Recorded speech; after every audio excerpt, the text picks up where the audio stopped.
दोस्तों इमेजिन करो, एक पूरा बोइंग 737 एरोप्लेन एक एयरपोर्ट पर खड़ा रहा। उसकी अपनी कंपनी उसे खड़ा कर कर भूल गई।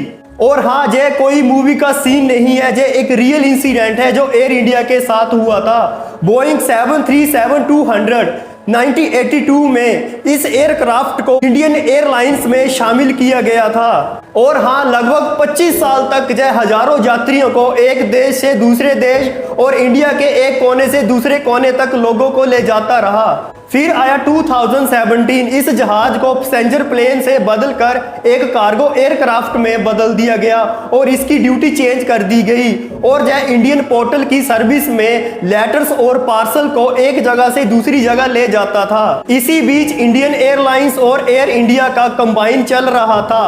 फाइल्स, रिकॉर्ड्स और एसेट्स को एक जगह मर्ज किया जा रहा था। इस पेपर वर्क के जंगल में ये एयरक्राफ्ट धीरे धीरे लोगों की नजरों से गायब हो गया।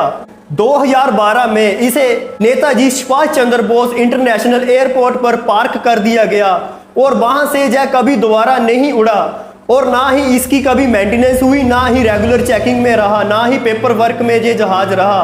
और हाँ, एयरक्राफ्ट पुराना होने के कारण इसकी मेंटेनेंस कॉस्ट बहुत हाई थी।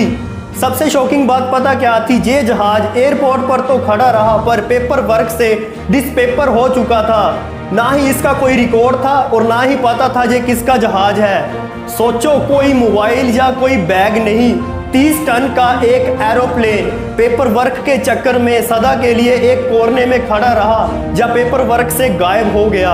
अगले 13 साल यानी लगभग 4700 दिनों तक ये जहाज एयरपोर्ट के एक कोने में खामोशी से खड़ा रहा।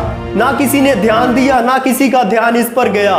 2022 में इसे टाटा ग्रुप ने एक्वायर कर लिया और नई मैनेजमेंट आई, रिकॉर्ड चेक किए गए, फिर भी रिकॉर्ड में ये पता नहीं चला कि यह एयरक्राफ्ट किसका है। आखिरकार 2025 में कोलकाता एयरपोर्ट अथॉरिटीज ने एयर इंडिया को इन्फॉर्म किया, सर आपका एयरक्राफ्ट पिछले 13 सालों से हमारी पार्किंग में खड़ा है, अब इसे जहां से हटाएं। ये सुनकर एयर इंडिया की मैनेजमेंट और ऑफिसर सभी शॉक्ड रह गए। और सबसे बड़ी शॉकिंग की बात यह थी कि पार्किंग की फीस 1 करोड़ से ऊपर पहुंच चुकी थी जो एयर इंडिया को पे करनी पड़ी। 14 नवंबर 2025 को इस एयरक्राफ्ट को केयरफुली डिसमेंटल किया गया और ट्रक पर लोड करके कोलकाता से बेंगलुरु को शिफ्ट किया गया।